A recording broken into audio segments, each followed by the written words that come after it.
حضرت یوسف علیہ السلام اور زلیخا کی حیرت ناک موت اور دفن کا مکمل واقعہ۔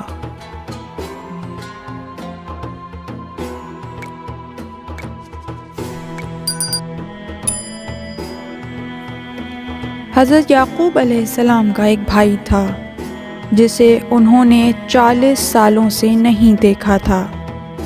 انہوں نے ارادہ کیا کہ اپنے بھائی کی زیارت کریں۔ جب ان دونوں نے ایک دوسرے کی زیارت کی تو حضرت عزرائیل کو حکم ہوا کہ دونوں کی جان لے لیں اور ہمیں سپرد کر دیں۔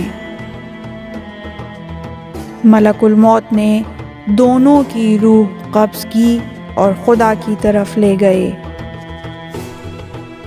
حضرت یوسف علیہ السلام نے جب یہ سنا تو اپنے سر سے تاج اتار کر پھینک دیا اور اپنے بدن پر جو ریشمی لباس تھا اس کو پارا پارا کر دیا، اور سرو پا برہنہ اپنے لشکر کے ساتھ دوڑے اور روتے ہوئے اپنے والد اور چچا کے جنازے تک پہنچے۔ جب ان دونوں کو دیکھا تو غم اور حسرت کی وجہ سے رونے لگے۔ سر اٹھایا اور روتے ہوئے حسرت سے آسمان کی طرف دیکھا۔ یکایک آسمان کے دروازے کھلے اور انبیاء کی روحیں اور فرشتے ان کی روح کے استقبال کے لیے آئے۔ حضرت یوسف نے عالم ارواح کو دیکھا جو نور سے مزین تھی۔ فرشتوں نے نثار رحمت کو ہاتھوں میں لیا اور ان کو یعنی حضرت یعقوب اور ان کے بھائی کو دنیا سے لیا اور غسل دیا۔ ان دونوں کو بیت المقدس میں ایک قبر میں دفن کیا۔ پس جب حضرت یوسف دفن سے فارغ ہو چکے تو دوبارہ مصر آئے۔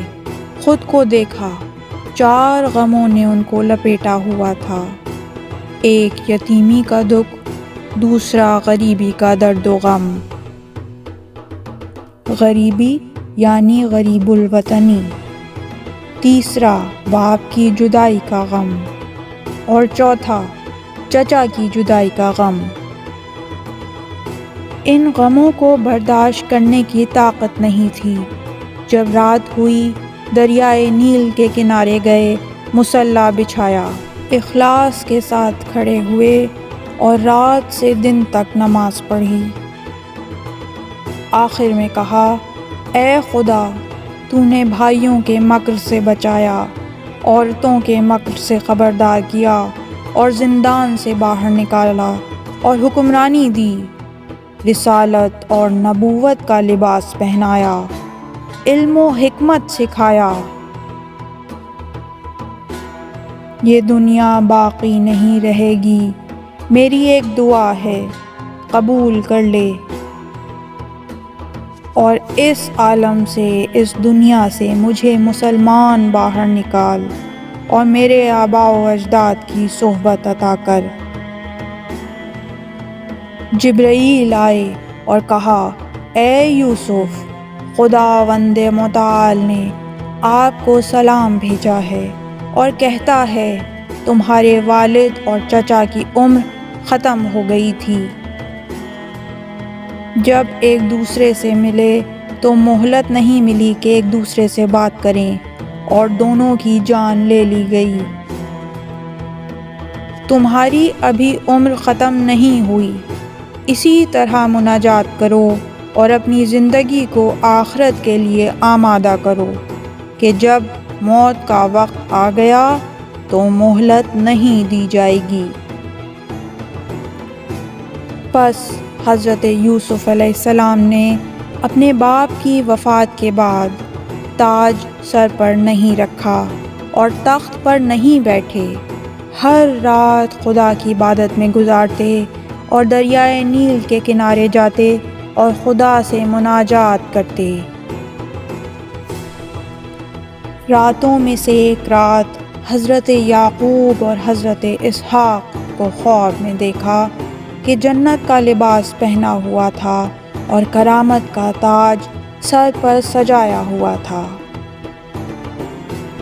حضرت یوسف سے کہا، اے یوسف، 20 سال ہوئے آپ کا دل ہم سے ملنے کی خواہش میں جل رہا ہے۔ آپ کو خوشخبری ہو کہ 3 دنوں تک ہم سے ملو گے۔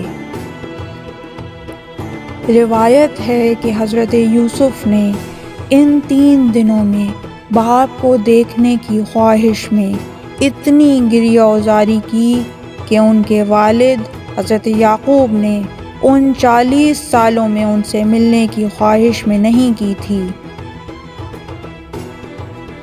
پس تیسرے دن ملک الموت آیا اور کہا، اے یوسف، آپ کی مدت ختم ہوئی، آپ کے آباء و اجداد آپ کے منتظر ہیں اور آنکھیں لگائے ہوئے ہیں تاکہ آپ کو دیکھیں۔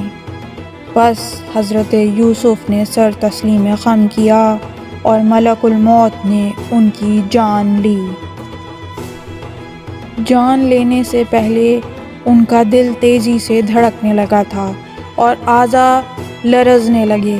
بھائیوں کو بلایا اور ہر ایک کو گلے لگایا اور خدا حافظی کی۔ جب ملک الموت ان کی طرف متوجہ ہوئے، حضرت یوسف گریہ کرنے لگے۔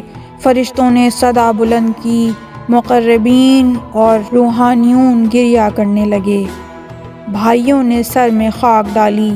جب ان کی روح جدا ہوئی، جبرائیل آئے اور جنت سے سفید لباس لائے، انہیں غسل دیا، کفن پہنایا اور تابوت میں رکھا۔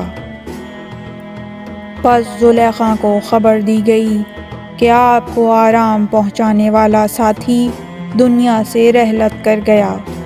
زلیخا نے جب یہ سنا، حضرت یوسف کی طرف متوجہ ہوئیں اور گریہ کرنے لگیں۔ جب تابوت تک پہنچیں، تابوت کو لیا اور کہا،